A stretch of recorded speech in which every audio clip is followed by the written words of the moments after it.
Yes. Bogdanov, he did it. Il bought. He went all in. Dump it. No! No!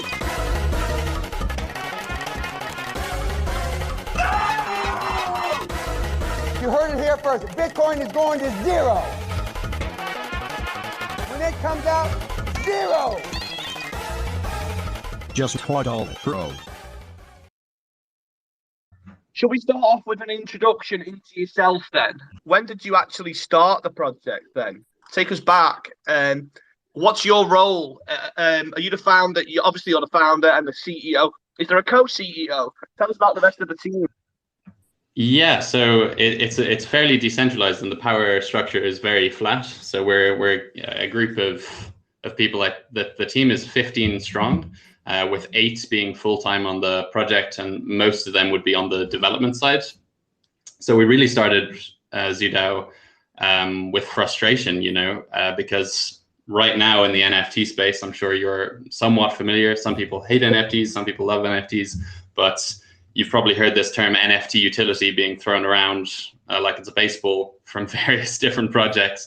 But the truth of the matter is that it hasn't been solved yet. And NFTs are kind of often end up resulting in these liquid JPEGs, which have no true utility or purpose.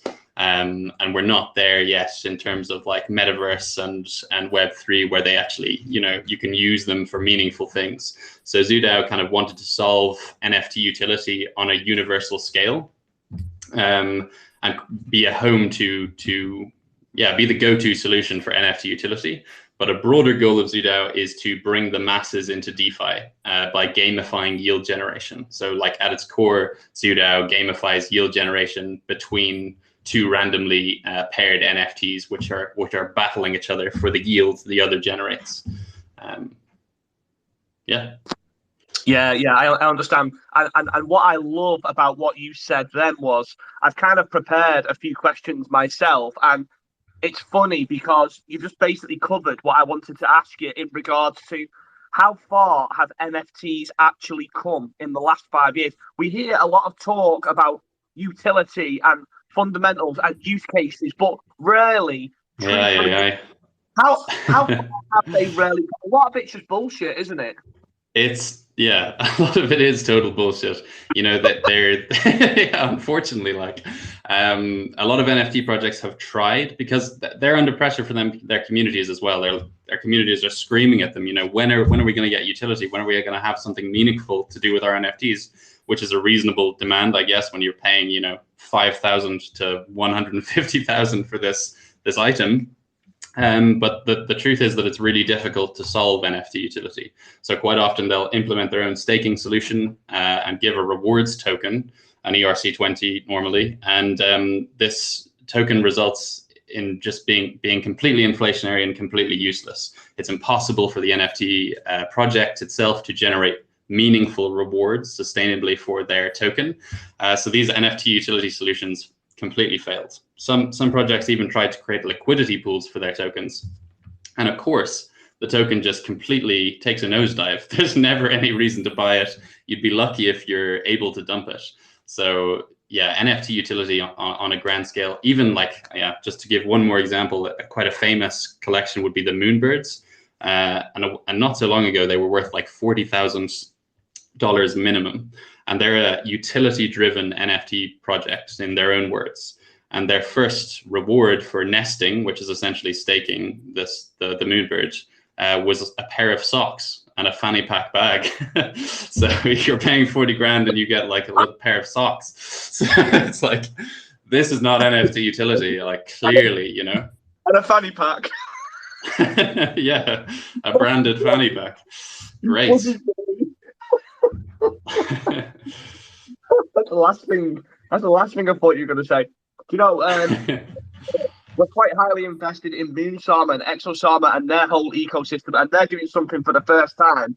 They're building the first NFT sort of gamified blockchain, and that's literally materializing now. So there's a lot going on in the space, but it still is really early days. And what they're doing is utilizing the metaverse within Minecraft. And so I would love to see one day Moonsarma have their own metaverse and not have to use Minecraft. But I do love Minecraft, so on that. But they're one of the most successful projects. But I understand what you're saying, because we're also seeing a lot of Bored Apes that were like, I think was it Justin Bieber bought one for 1.5 million. It's now worth 30. Yeah. Yeah. Quite often, like, it's the same. Like in 2017, you guys were probably around as well, but like everyone was screaming, crypto is the future, crypto is the future. You were telling your grandmother, buy Bitcoin, and yes, it is the future, but the future takes time to get there. The future isn't now, the future is in the future. And it's the same with metaverse. Yeah. Do you know, back in like 2017, 18, 19, everyone was talking about the use case of crypto and how decentralization is the future, how people have their own autonomy, they have control over their own currency, and how it's allowing them to have freedom. But I don't see much of that in the space these days. All I see is people focus on money, and what's the next narrative. And if we look back to 2017, there's been about 20 narratives, and most of them have come and gone. Yeah, it's true. Yeah, it's constantly evolving, and we seem like we're kind of doomed to repeat the mistakes of the past if we don't learn from them. You're meant to self-custody your crypto and obviously your NFTs now. But the recent scandal with Sam Bankman-Fried's amphetamine-induced sex party, where he gambled away $8 billion. I mean, these things still happen. So I think if we don't learn from this as a community, then yeah, I don't know. Yeah, but on the bright side, I also think that these narratives are also a way, if you can identify them early enough, to make obviously life-changing money. But as you said, there always seems to be a sort of a bubble initially, and then it pops, and then we come back down to earth. And then we sort of gradually grow. And I think we need to have that mindset. And what I'd like to see more of in the space these days is more, I know it's hard because we're sort of, for me, the space 4 years ago was much more, people had more attention, people read articles. Now it's like no one cares. It's like they don't want to read anything. They don't want to understand anything. It's just money. Everything's instant. Everything needs. And it's like, so there's different problems, I suppose, in different areas. But what we're trying to do over at the Gem Hunters is at least educate people in a more informative. But it's hard. It's hard because people just don't want to know sometimes. So it's good having these spaces, bringing people on like yourself to understand the space, the narratives. Yeah. We talked before about the the utilities and use cases of NFTs. What exciting developments in those areas are currently taking place within the space? So I think, I don't know if you're aware of a company called Remark, but they're building like the NFT 2.0 standard, which is like upgradable NFTs, degradable NFTs, NFTs which can hold other NFTs. And this infrastructure, I think, will allow for the next bull run for NFTs to come in. If NFTs are more, you can do more with them. And these, like the Web3 versions of RuneScape and World of Warcraft are going to come into the space. And, imagine you're walking around the metaverse with a 1/1 legendary sword that you've got from some dragon. And I mean, these things are going to sell for hundreds and hundreds of thousands of dollars for sure. So like, this is the most exciting thing for NFTs in their current form. And I think like right now, I think ZooDao is going to help the kind of projects which don't have that utility or upgradability actually have sustainable utility going forward. So is ZooDao actually going to help projects build that utility, or are they going to sort of educate them, or how's it work? So essentially, ZooDao is like an NFT battleground. So you can stake your NFT in ZooDao, and then the community will all vote on it with liquidity. And then this liquidity will then generate a yield for the duration of the battle. The battles are like 19 days long, just to allow time for yield to generate. And you can choose your farms, you can choose which assets you want to vote in, etc., etc. And this yield is what the people are fighting for. So you'll be given a random opponent, and your percent chance of winning versus your opponent is your total votes versus theirs. So you have the potential to win a lot more yield than the yield that your own assets would generate naturally via going to the DeFi protocols yourself. But also the NFT stakers, they get a cut. They get 2.5% of the total yield forever. So if you can encourage your community to vote on your NFTs, then you have this continuous passive income ticking over, and your NFT actually has a sustainable purpose. So that's kind of what we do. And from which protocols would you generate the yield? Yeah, so we're launching our V0 on Moonbeam, but and on Ethereum and Phantom, we're going to be using Yearn Finance. On Moonbeam, it's going to be Moonwell, which is the largest lending protocol there. But the exciting thing about ZooDao is that it can be clipped to basically any DeFi protocol on any chain which offers yields. And we can just clip our battle system to that and allow the community to vote in those assets on those chains using those DeFi protocols in the back end. And yeah, it's sustainable utility because it's the community who's generating the prizes. Very similar to Pool Together, except a kind of an upscaled version of that. Yeah, we're not printing some magic inflationary token and rewarding users with that, providing quote unquote utility, but it's they're generating the real assets, real rewards via DeFi that they get to reap the rewards.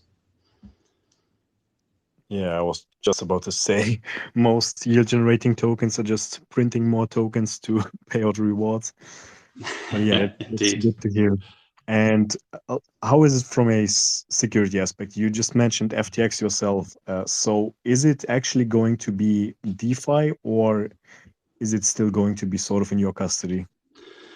Yeah, it's going to be totally decentralized. On Ethereum and Phantom, initially we deployed the contracts to Ethereum, and Aragon actually owns the smart contracts, so we can't make changes to them without governance approval, without community approval.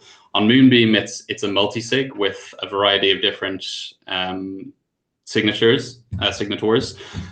But as we grow and grow in TVL, we'll add more multi-sigs, diversify the multi-sigs, and eventually hand the contracts over to a DAO where it will be fully community run.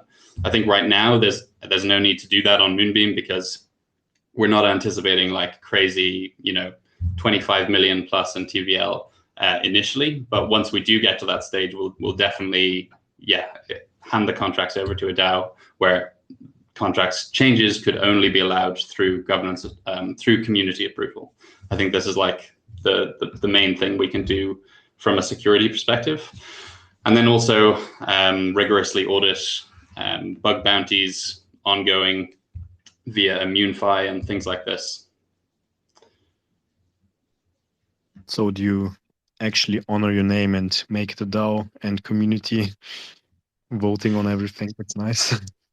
Yeah, for sure. How did you come up with the name ZooDao? Do you know how the team came up with that? Yeah. Go on. Tell us again. Yeah, sure. So initially, I joined 2 months late to the team to the team building, so I didn't know where the name ZooDao came from, and I assumed it was because all of these animal JPEGs would be attacking each other and battling for their yields. But I asked the vision responsible, and he said it's where degens can find a home. It's where all degens can find a home is the zoo. So yeah. Oh, yeah, the apes. Yeah. But the founder is he'd be the first to be one of those participants in one of those crazy yield farms, experimental stuff. So he's definitely. Yeah, I get that. I respect that as well, because you guys obviously have got skin in the game. You've come from the same place we have, and I think we're the same as well. We sort of invest in the projects with our guys, and we've got skin in the game. We're not sat. We're sort of leading from the front, and I think you guys sound similar. And I think you're seeing a lot of guys now who've been around for 4 or 5 years. A lot of the projects are sort of are those guys those early adopters who kind of have been through a cycle or two, made good money, and then now are finding their purpose within the space. And on that note, as a random question for you, have you found a purpose within this? Is this sort of your full time? Are you full time crypto, or are you also working? Yeah, this is my full time gig, and I wouldn't be anywhere else apart from ZooDao, to be honest. Yeah, so you sort of found a purpose in doing this. That's really interesting. So, what's your thought on the metaverse in regards to NFTs are going to play a massive role when it comes to the metaverse itself? When do you think we're going to start seeing things? Because obviously people want to know, when's the hype going to start, heating up again? Everyone's sort of on the sidelines. Yeah. When's this metaverse going to materialize? When do you think the hype's going to start heating up again? Yeah, I mean, it's the technology again. Like, it's right now, there's not very interesting metaverses. People aren't logging in to spend their days playing like they would with a game like Counter-Strike or an MMO, for example. They're kind of dipping in, saying, "Oh, that was cool," and spending 15 minutes, and then going to play something more interesting. So I think once the technology gets to that stage, once we can actually walk around the metaverse with various items from various popular games, interact with each other, we're not running on multi-directional treadmills with VR goggles on, being drip fed nutrients. We're not in Ready Player One scenarios right now, but we'll get there eventually. But we're definitely not there yet. So like, I'm more bullish like on the long-term metaverse, and in terms of like specific NFTs, I wouldn't be looking at like NFTs right now as potential winners in this metaverse race. I'd be much more interested in betting on the actual infrastructure being built. I don't know if it's the Sandbox or Decentraland or whatever, but if you're interested in the metaverse, I'd be keeping an ear to the ground as the actual infrastructure that is going to support the next wave, rather than the actual NFTs themselves claiming to be, claiming to have a useful purpose in the metaverse right now. That's great advice, by the way. And we're seeing a lot of projects kind of materialize now, but nobody has really, hit the sweet spot yet. But as you said before, it takes time to grow. By the way, guys, for people who are listening, are you happy to answer some community questions if we have people in the community asking questions? Absolutely. Yeah. People listening, if you want to ask questions, just request a speaker spot, and you can come and chat with us. You can come and talk to us. It's anything NFT related, anything about ZooDao. What's your name? Sorry. Josh. Yeah, Josh. Josh. So anything related to ZooDao, Josh over from ZooDao, and we're sort of talking about the space in general. We'll talk about what ZooDao do in regards to NFTs, and now we're sort of veering onto the metaverse, and we're always trying to spot the next narrative as early as possible. And what do you think the narratives are currently within the space? You mentioned infrastructure just then. That's definitely a narrative at the moment that's heating up. What other narratives, and could you expand on what you already mentioned in regards to, infrastructure? Yeah, I think the current narrative is still the same in the NFT space. It's the never-ending quest for utility that isn't really answered by the projects themselves or external projects that try to provide it on a universal scale.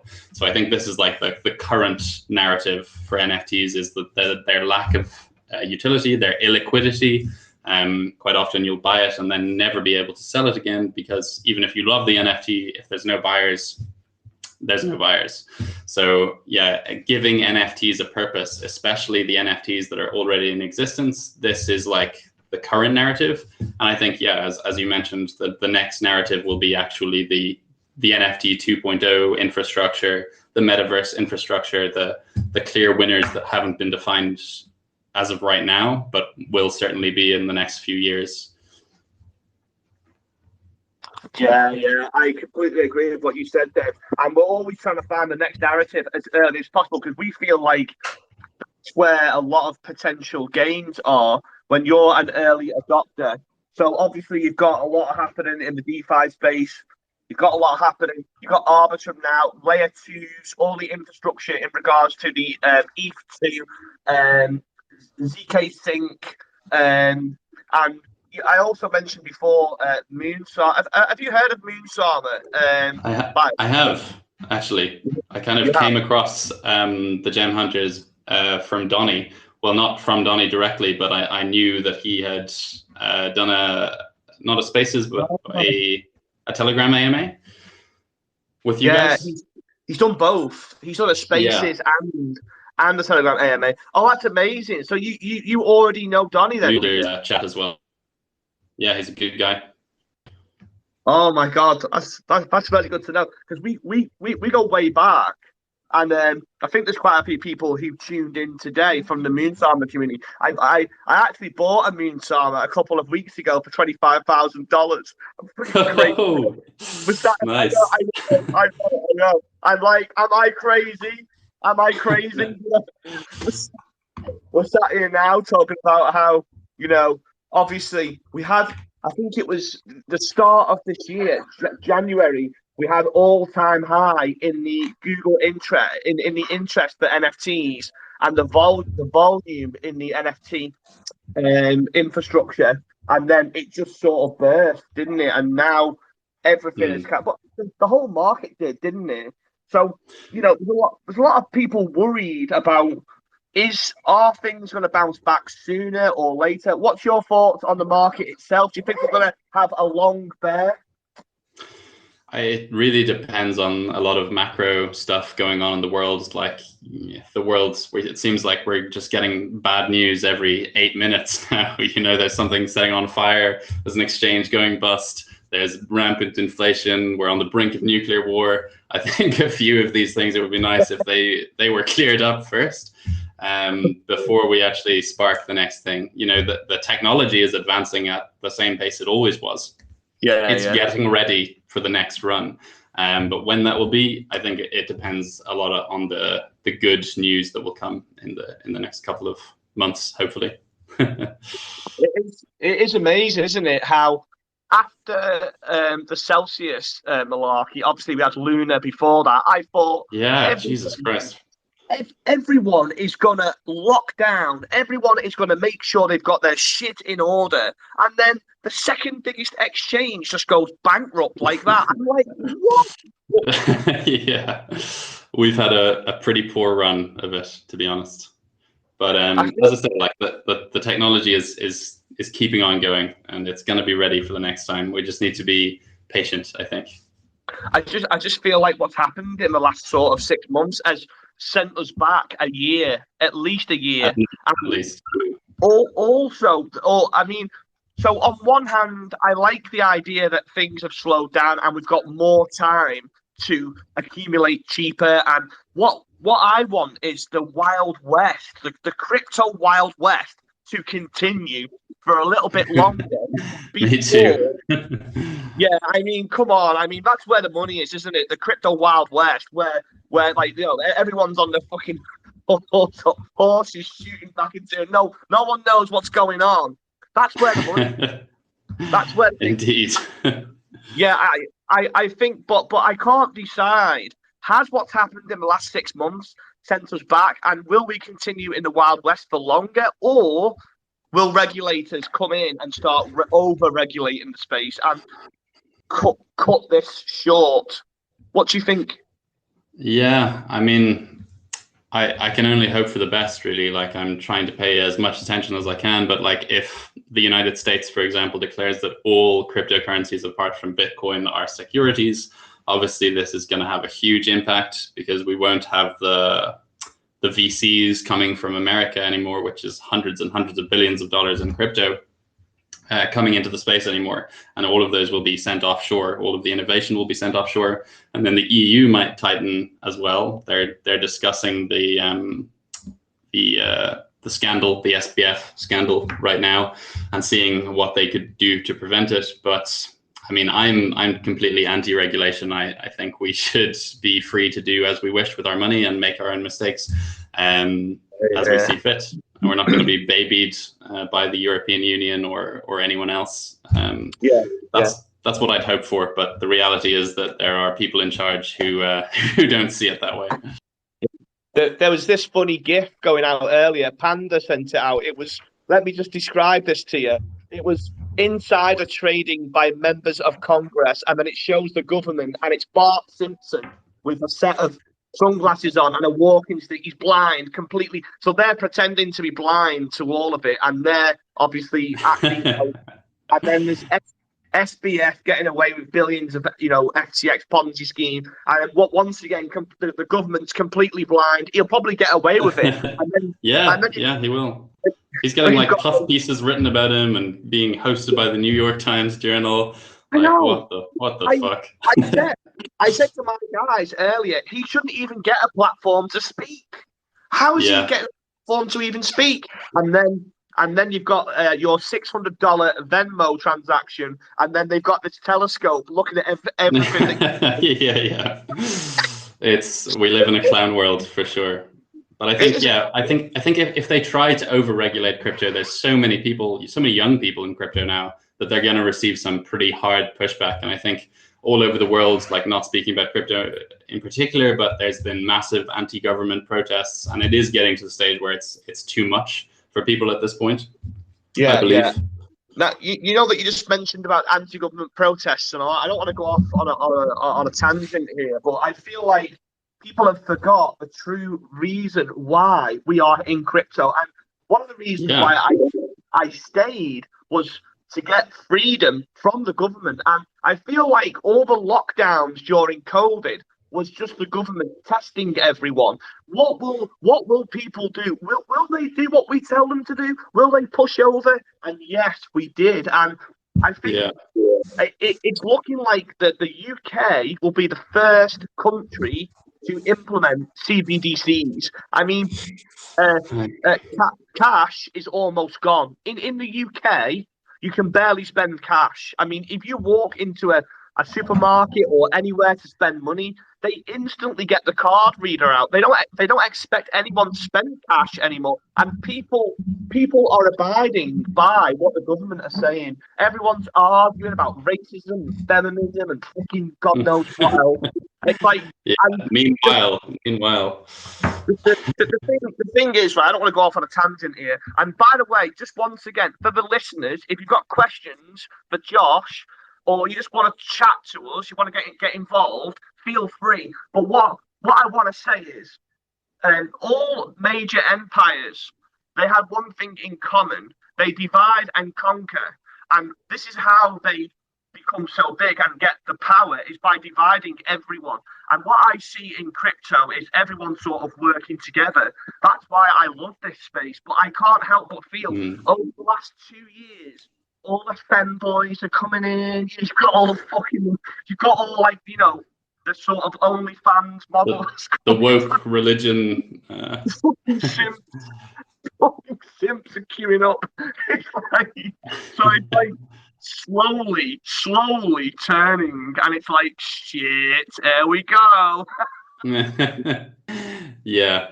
But I think there's still there's still people like us around which, have the true ethos of crypto, and hopefully we can spread that through spaces like these and through our actions in the space. We can spread that message. I think that's the best way that we can fight back.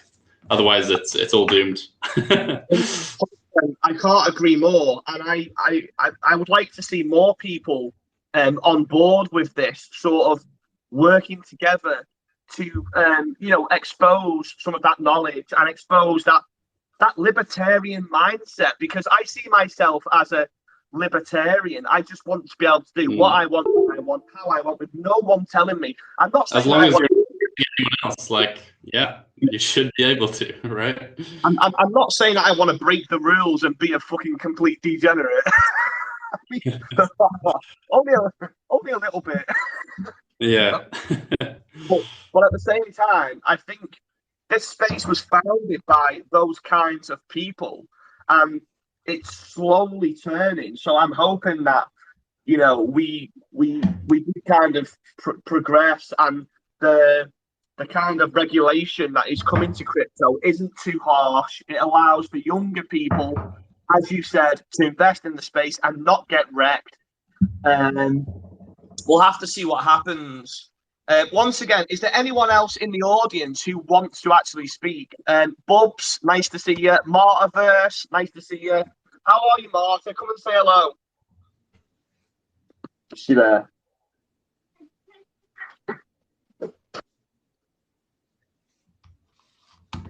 No, she's not there. So, what can we look forward to then in regards to ZooDao over the next sort of 6 months? You know, short term, mid term. What have you guys got in the pipeline? Yeah, so we're actually under audit for our V0 launch right now. So after 2 years of development, we're actually going to be launching within the next few weeks, which is obviously a big thing. And this will be like a foundational version of the dApp, but still extremely powerful. And it just uses Frax yields on Moonwell, which again is on Moonbeam. But then as we develop into the V1, which is like 2 to 3 months from that point, we'll enable multi-protocol voting. So people can choose whichever farms they want from whichever DeFi protocol they want on Moonbeam. If they show up with an asset like, you know, Glimmer or USDT or something like that, we can zap it into whichever LP that they wish to vote with. So we'll have like LP voting. So the user won't experience all this complexity, obviously. They'll just be able to pick the highest APY farms and vote with their liquidity, which is going to lead to some super interesting battles where there's going to be like a lot of yields to win from your opponents. And then another massive upgrade to the dApp in the same time period will be full dApp automation. So you'll just be able to stake your NFT, vote on it with liquidity, or vote on any NFTs you want with your liquidity, and the entire process will be automated. So you can just leave it. You can go on holiday. You can set it and forget it. You can just let your NFTs and assets work for you in a gamified way. So this is, I think, is going to be a huge protocol upgrade. And then beyond that, we're going to expand to obviously Ethereum, Phantom, and we're always looking for other chains and stuff to deploy on. So yeah, we're really excited, and we really think that ZooDao offers such a huge value add to the NFT space overall, that we're really aiming to be the go-to solution for NFT utility on a universal scale. So this is something that I really want to see come to fruition. Love it, love it. You mentioned before that people can battle with their NFTs. Is that something that can be done yet? Is the infrastructure in place for that, or have you not put that in place yet? Yeah, so that is the essentially the only game. Like you'll vote on your staked NFTs with liquidity. You'll get paired with a random opponent who has voted on theirs with their liquidity, or their, you know, friends' liquidity, etc., and you'll be battling for the yields that your opponent generates. This is the core of ZooDao, and this will be available in our V0 launch as well, which is coming in a few weeks. Nice, nice. And what's fueling the ecosystem at the moment? Do you have any tokens or NFTs currently within the platform itself? Yeah, so we deployed the token almost a year ago now. And we deployed, we had our LBP on the second day of our LBP. Putin invaded Ukraine, and the markets just completely tanked. So you can find Zoo, if you're lucky enough, on Sushi now for beneath the price seed investors paid 2 years ago. So yeah, definitely research the ecosystem, see the value of the Zoo token, and yeah, hop in. Yeah, we'll definitely take a look into ZooDao. It sounds really interesting. What's the market cap of the token currently? Is it sort of, you said that obviously, yeah, it's been a hard time, hasn't it? It's been a sort of, you've launched during a sort of bear, haven't you, really? Yeah, the token at least, yeah. And we will be launching the platform in a bear, but we're just intent on just building on, adding value, and then it'll be returned in time, you know. But the fully diluted valuation, I think, is like at 900K or something, and then what's circulating is like less than 100K. So real gem potential. I think I'm in the right spaces. Yeah, that's very interesting, and I respect projects that are building in a bear because you're going to have the product to market, and you see a lot of projects where they market and the product hasn't been built yet. So at least on the Yeah. bright side, I think you've got to look on the bright side to everything, and you can't be obviously too pessimistic about it, otherwise it'll get you down. Yeah. So I think it's good on. Go on. Yeah, we didn't actually do any marketing. Like all our growth has been completely organic through our integrated partners. Haven't paid for any shills, etc., etc. Ready yet? So we've really been investing. I prefer that as well. Obviously, you let your project do the talking, and the fact that you're building exactly. The fact, you've got to do it. You've got to do it that way. But the thing is, as well, if you get the right people on board, then it's all about networking. It's Metcalfe's law, isn't it? It's Metcalfe's law. Everyone talking and word gets around. By the way, Marta, how are you? I want to get round to speaking to Marta. I've not been able to say hello to her. Are you there? Are you there, Marta? Hey, yeah, I'm here. Hello, hello everybody. Very, Hello. very exciting thing you're building there, Zood.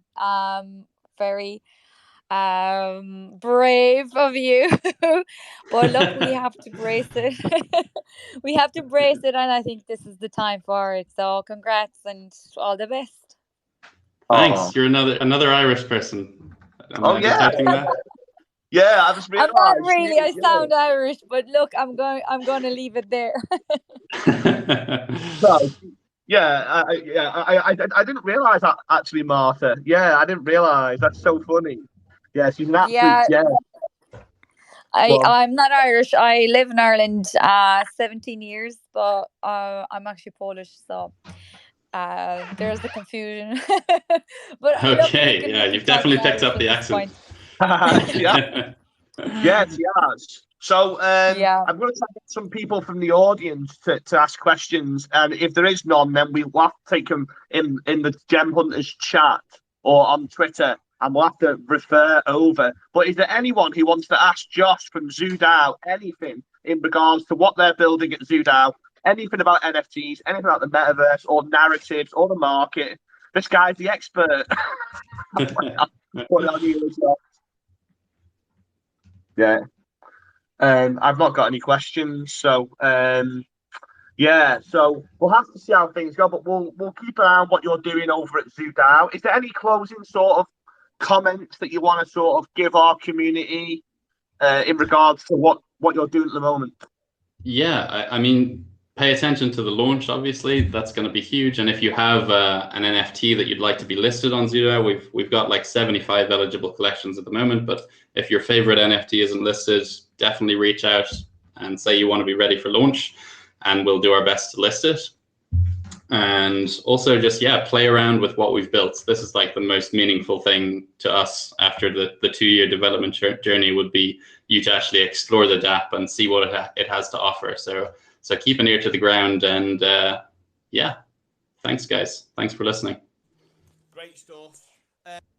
Enough, Josh. You've been a great speaker. You've covered a few different topics. You've got loads of knowledge, and we'll dig a little bit deeper into what you're doing. And I'm sure we'll see you again. We'll get you back on the spaces to tell us more about what you've been doing and how things have been progressing. So thank you very much for coming today.